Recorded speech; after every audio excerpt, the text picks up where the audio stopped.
Hi everyone, this is WobblyWallaby. Today I'll be showing a sneak peek of the Shadow equipment in the China beta test server.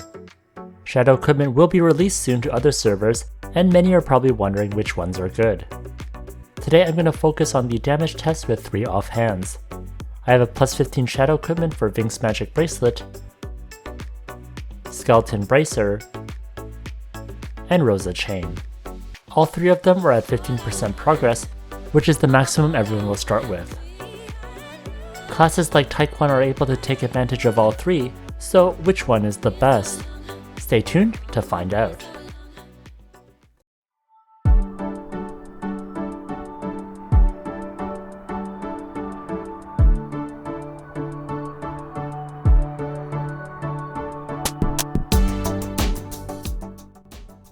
Shadow equipment can be created from Alberta by talking to Hogrehen. On the China beta test server right now, the maximum is 30% progress, but requires intermediate shadow ores, which I have not been doing the instances to get. That instance is pretty grindy and you need a party to make it go faster.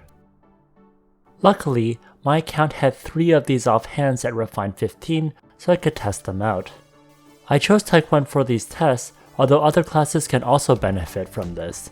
The goal is to help you decide which shadow equipment to use, since it'll take some time to get the shadow ores to get the progress. Rosa Chain is great for classes like Taekwon because it needs ignore defense. If you lack morale and chance, this is a nice tech to have. Skeleton Bracer is good since it gives the 15% chance to deal an extra 15% damage, and also benefits from the melee attack percentage and the melee damage. The extra damage is determined by your progress level. The percentage chance will always be at 15%. For Vinkts, getting lots of Flea through Agi is also good for Taekwon, since it does invest in Agi. There are some classes where investing in Agi to get more Flea is a bit more awkward, such as for Novice Guardian, who doesn't really need Agi. Although back in the day, using Vinkts was the best in slot for Novice Guardians, so investing in Agi is not totally unheard of. Another note is I am testing with the 15% progress version, and when it eventually becomes 50% progress, there are special abilities that are unlocked for each of these items. For example, the Skeleton Bracer has a nice anti-death feature, but for this video I'm focusing more on damage, not all these abilities. When this eventually comes out to the CBT, I'll try it out. These shadow ores are hard to get, but maybe they'll make it buyable via BCC, and if they do, then try Smell.1, which allows you to get discounted BCC and premiums for Ragnarok Mobile. They have been around for more than 8 years and have lots of global business partners for other games too. I'll put a link in the description. Thanks to Smell.1 for sponsoring this video. First, I have a baseline damage test and stats without shadow equipment.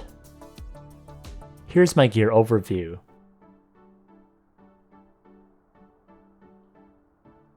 I showed that I'm not using shadow equipment. I also don't use ancient relics or oracle mirrors to simplify the tests, as not everyone has access to purple relics or plus 15 combustible knife. I eat B meals and have maxed out stars for doing these damage tests.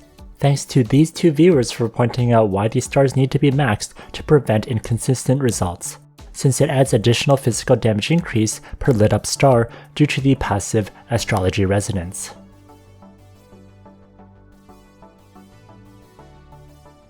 I have 28,000 attack,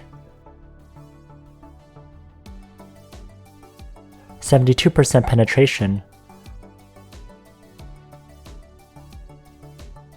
49.3% skill damage, 155% damage, 94.1% physical damage increase, and 182.5% ignore defense. For Adventure Handbook I have 3,752 attack and 67% attack deposits. For the damage test, I'm casting Warm Wind to convert to water damage, and then casting Nova Explosion. I'm casting Nova Explosion so you can see the damage easily. Normally you would have to proc it by using auto attacks and having Nova Preparation enabled, but auto attack is insanely messy and you'll never be able to see the numbers clearly. I begin my damage test. I cast Warm Wind. I hit the golem for 7.42 million damage. Next I'll try Rosa Chain as my shadow equipment. This is at 15% progress and has no enchants. I check my stats and I will summarize this at the end. The attack increases slightly.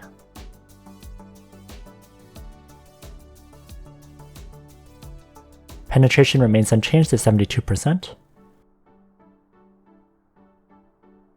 Skill damage remains unchanged at 49.3%. Damage goes up by 0.4% to 155.4%. The physical damage increase remains at 94.1%. Ignore defense goes to 190.10%, which is about 7% increase from before. I cast Warm Wind. I hit the golem for 8 million damage. The damage goes up quite a bit because I do not have enough ignore defense. Normally you would need the ideal 200% ignore defense in order to do these instances. Next I use Skeleton Bracer at 15% progress, and has no enchants. Here are my stats. My attack increases a bit. My penetration remains unchanged at 72%.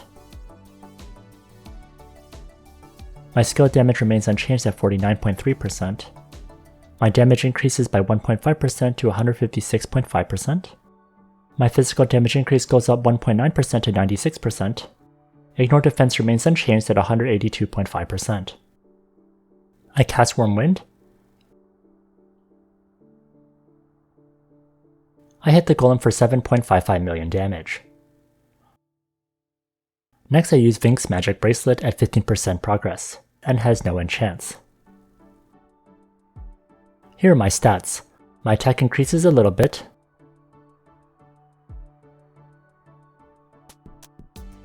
My penetration percentage goes up by 1.32% to 73.2%. Skill damage remains unchanged at 49.3%. Damage increases by 2.7% to 157.7%. My physical damage increase remains unchanged at 94.1%. My ignore defense remains unchanged at 182.5%. I cast Warm Wind.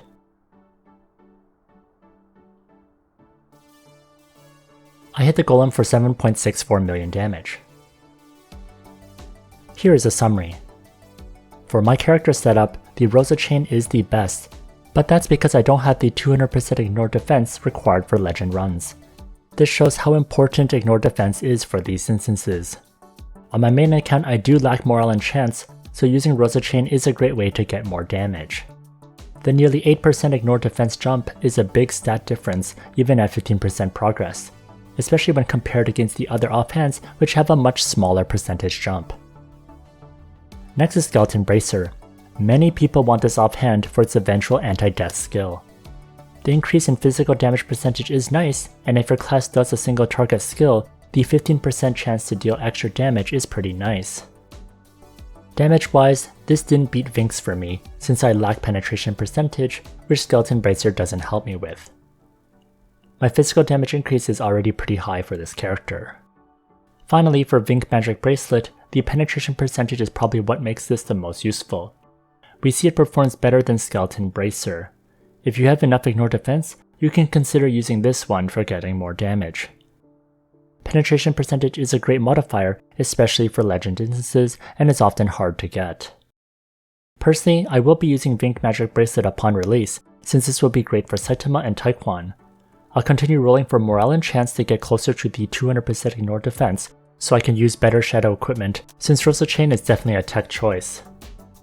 Later, when you can get to the 50% progress, then I'll use the Skeleton Bracer for the survivability and sacrifice some damage for that.